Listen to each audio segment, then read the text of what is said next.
Michael Carter adjusted his tie as he stood outside the towering headquarters of Sterling Holdings in downtown Chicago. The morning air was cold, but he felt hopeful. As a single father raising his 10-year-old son Noah, every opportunity mattered. After his previous company had been acquired and his position eliminated, Michael had spent months searching for the right role. He had turned down several offers that would have kept him away from his son for weeks at a time now. He was preparing for what appeared to be the most important interview of his career. Inside the building, Michael checked in with reception and was directed to the executive floor. He carried a folder containing years of accomplishments, recommendations, and strategic plans. Although he had an impressive background, he preferred to let his work speak for itself. As he walked down a hallway toward the conference room, employees rushed around, preparing for an important board meeting scheduled later that morning. At the same time, CEO Victoria Reed exited her office surrounded by assistants. Known for her sharp temper and obsession with appearances, she expected everyone around her to move out of her way. As Michael turned a corner, an employee accidentally stepped into his path. Michael shifted to avoid a collision and unintentionally brushed shoulders with Victoria. The CEO immediately stopped. Her eyes moved from Michael's modest suit to the folder in his hands. Assuming he was just another desperate applicant, she smirked. "You should be more careful," she said loudly enough for nearby employees to hear. Michael politely apologized, but Victoria wasn't finished. She mocked his appearance and questioned whether he belonged on the executive floor at all. Holding a glass of water, she suddenly flicked it toward him. Water splashed across the front of his shirt, leaving the hallway silent. Several employees looked away in discomfort. Michael could have argued, but he remained calm. He simply wiped his shirt with a handkerchief and thanked an assistant who offered help. As Victoria walked away, convinced she had put an insignificant applicant in his place, Michael quietly took a seat outside the boardroom.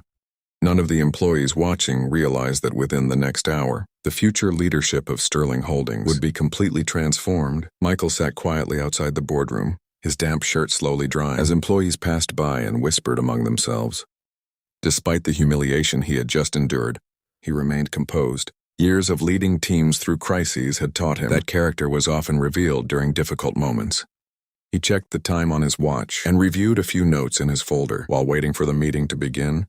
Across the hall, several employees kept glancing at him, still shocked by the CEO's behavior. A few minutes later, the elevator doors opened, and Chairman Daniel Brooks stepped out with several board members. The atmosphere on the floor immediately changed.